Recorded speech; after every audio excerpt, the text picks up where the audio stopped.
Right, we're back. Since Max Verstappen has won it this year and pretty much crushing every Ferrari's dream of the title since Kimi Raikkonen won it in 2007, I thought we should delve into arguably the closest chance Ferrari has got to a title since then, and see how close Sebastian Vettel was to that number 5 title, and why did he fail. So join me in discovering or maybe reliving that campaign, because I think that era is extremely underrated and it's a great tribute to an all-time great given he's retiring this year. So the context of this is, since the hybrid era started, the Mercedes nailed the regulation faultless pretty much, and won from 2014 to 2016. But the FIA have a minor technical regulation change to improve lap times. Unlike in 2022, the pre-season hype was mainly around Ferrari and whether Sebastian Vettel could finally win a championship with Ferrari, just like his idol Michael Schumacher did. And we dive down to the Down Under for the first race. Lewis got pole with Vettel alongside him at second place. But the race turned out much differently, even though the start didn't change anything between the two. Hamilton boxed early to prevent the undercut from Vettel, who was running in second quite close by, and unfortunate for him, he got traffic from Verstappen, who held him back for more than 5 laps, to which Vettel overcut Hamilton instead, and came up from the pits in front of Verstappen, and by the time Hamilton got past Verstappen, Vettel was so far clear that Lewis can't catch him. Since it was the first race and Mercedes lost to a strategic error, nothing clear can be said about the performance of both cars. Then we headed up north to China. Hamilton secured the pole and the win with Vettel a few seconds behind him, which to be fair to him was not easy at all, as he pulled off some wacky overtakes and head to Bahrain level on points. Then we go sideways to Bahrain. Bottas got his first ever pole, but the pendulum swings to Vettel, as Hamilton had a 5-second time penalty for holding up Ricciardo while trying to double stack behind Bottas, which in fact cost him the win, as by the end of the race, he was only 6 seconds behind Vettel. Now we go up to Russia, which Ferrari got their first front row of the year, but because it's Russia and you can slipstream all the way down to turn 2, Bottas slipstreamed Vettel all the way down to turn 2 and got the lead straight away from the start. But it's not over though, as Ferrari tried their strat in Australia once again by going long and having fresher tyres at the end. That would have worked had Felipe Massa not blocked him at the final lap, as Vettel was only 0.6 seconds behind him, and most notably Hamilton was 4th, which means bigger advantage for Vettel. Then we head to Spain, by a classic front row, Hamilton pole, Vettel second. Vettel got the start actually, and swooped past Hamilton, but Kimi Raikkonen got taken out, which meant that it's 2 Mercedes against 1 Ferrari. And when it comes to the first round pit stops, Vettel pitted early to stop the undercut, and Hamilton pitted 7 laps later and just seconds behind Vettel, and hoping Bottas would do some hold-up play to help Hamilton. Which, to be fair to him, he held him up by 4 seconds on old tyres, and Vettel pulled up with the iconic move.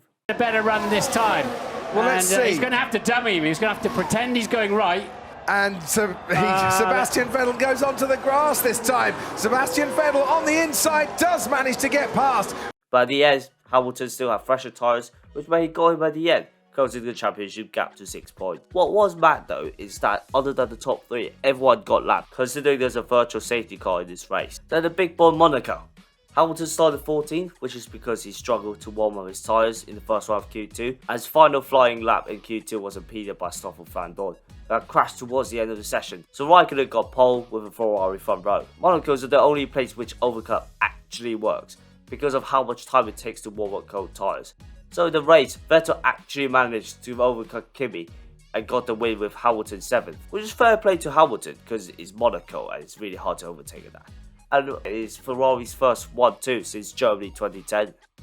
Then we head across the Atlantic and we head to the syrup land. Another classic front row in qualifying, said about that, but the race was actually better though. Verstappen had an outrageous start from P5 to P2, but clipped the front wing of Vettel in the process. And so Vettel had to do a charge from last as he had to repair his front wing, and did a 2-stop strategy, which is fair play to him. He ended in P4. And yes, these last 2 races pretty much tell you how OP those 2 cars is when in comparison to the others. Then the famous one of the year, Baku, Azerbaijan, is a Mercedes front row and Ferrari second row behind them. And it all kicked off when Kvyat had an engine problem. And just when the safety car was about to pull in, I'll let you see it for yourselves. Let's see. Definitely to me. You watch when he goes alongside. I think they touch again. Yeah, they do. When Do they ever? He drives into him. It's causing a collision. I mean, strictly speaking, Crofty, it's causing a collision. The driver of car... And from that, the FIA gave Vettel a 10-second stop-go penalty. And unfortunately for Hamilton, he had problems with the headrests of the cockpit, which had to come into the pits and fix it, which they ended up 4 and 5 respectively. And this is massive for the championship, as you can clearly see, the pressure has started to get to Vettel's head, because it doesn't make sense to do that from a brake test from another driver, and Vettel will only ram into him because there are other factors coming in as well, and Hamilton mentioned that's what he thought as well after the incident. Now we head to round 9. My god, Urs to right. It's slightly boring though, so I'll whiz through it. Bottas got pole, but it looked like he jump started, which stewards didn't do anything about it. Vettel in the closing laps was actually very close to Bottas, but problems with dirty air and that, and even with 3 DRS zones means that he couldn't get Bottas, which he settled for P2. Britain, the championship swings massively here thanks to Ferrari blunder once again. As a Raikkonen Hamilton front row, but the start was actually quite costly, because Kimi was fighting both Verstappen and Vettel, and after the first lap, Lewis already got like a 1.6 second gap. And that is actually a problem, because Ferrari must have a clear number 1 and number 2 driver, and tell Kimi to help Seb, not to hold him up. And things didn't go well for Vettel after that either, as he was stuck behind Max and lost quite a few seconds eventually, and had to undercut to get ahead of him. The Ferrari blunders never stopped, as both Kimi and Seb got punctures, which Kimi went from P2 to P3, but even worse for Seb, from P4 to P7. And Hamilton won the race, which meant he closed the gap by quite a bit. Hungary. This is massive for Mercedes, and this shows why they are different to Ferrari. As a Ferrari front row at the start was relatively fine. Mid-race, Vettel had a steering problem, which made Kimi stuck behind him, which also meant that Mercedes could catch the both of them as well. Bottas was 3rd, Hamilton was 4th at the time. Mercedes decided to swap them, as Bottas couldn't pass Kimi because of dirty air, and it's impossible to overtake in Hungary. So they gave Lewis a shot, but Lewis couldn't pass them either, so Lewis let Valtteri back pass before the end of the race. And this shows that there's actually good team chemistry in the Mercedes team, whereas Ferrari maybe not so good. Maybe the communication is not so good, as Kimi in most races hampered Seb's progress. And another thing I would say is when Vettel had problems, what they should have done is let Kimi pass him to be safe from Mercedes' attack. And that risk to let Vettel win was too high, because it could be more points for Mercedes had they actually passed Ferraris. And now Spa-Francorchamps. In terms of racing actions, there isn't much that we saw, as Hamilton fends off Vettel quite easily, and actually Seb's biggest chance was after the safety car restart, and with the softer tyres as well, but he still couldn't get past, which is actually massive for analysis, as you can clearly see that the Mercedes power is much more supreme than the Ferrari engine, as Vettel struggled to even pull alongside, even with a slipstream, and Hamilton pulls away when they are actually both alongside each other. Then we head to the Temple of Speed. The quality is actually worth mentioning as it rained, and Hamilton was on pole, but the Ferraris could only make to row 3. But the race on the other hand was actually boring, as Lewis wins and Vettel comes 3rd, which means that Lewis has the championship lead, surprisingly for the first time. Then we go to the Lion City, which is actually a significant point in the championship as well. It all kicks off at the start as Kimi gets a great launch and hits both Verstappen and Vettel, causing all 3 of them out of the race, which also helped Hamilton as he went from P5 to P1 in the first lap. To be fair, Vettel could have gone on, but he had a little moment of oversteer, partly because of damage from lap 1, turn 1. This meant that it's a double Ferrari done, and after that Lewis was just cruising to victory, and plus 25 to Hamilton, plus 0 to Vettel, which I'd argue is Kimi's fault for covering so aggressive. Then we go to a neighbouring country, Malaysia, and Seb took an extra engine, which meant that he started from the back and Hamilton was on pole. Neither teams had the pace of the Red Bulls that day, and so Verstappen won with Hamilton 12 seconds behind, and to be fair to Vettel, he managed salvaging a P4. Then we head up to a fellow Asian country, Japan. This unfortunately is where the championship is unofficially over, as Ferrari had a fault on the spark plug and they thought they fixed it on the way to the grid. It turns out they didn't, and Vettel had to retire. And with Lewis getting the 25 points, it is pretty much over.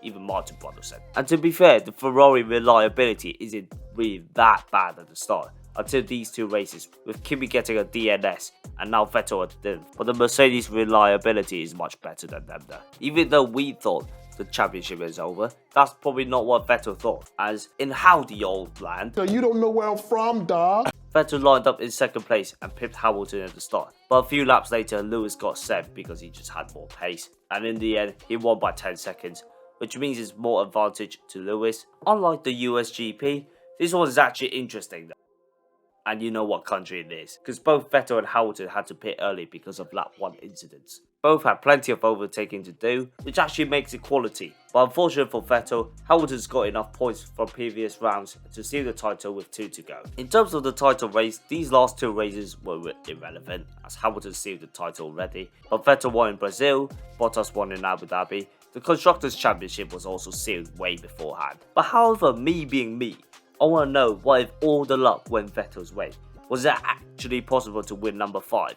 I would say yes, as Hamilton also had his fair share of bad lucks, for example in Monaco, Baku and Mexico. So it's not like he's unbeatable, but unfortunately Vettel's bad luck was more costly than Lewis's bad luck, as Lewis was actually able to salvage points when he got bad luck. But yeah man, overall, you can see the problems with Ferrari in 2022, like who is the number 1 driver, reliability, as well as team chemistry, strategy, is already underlying in 2017. And what they need to do is, they need a reform. They need it then, and they need it now as well.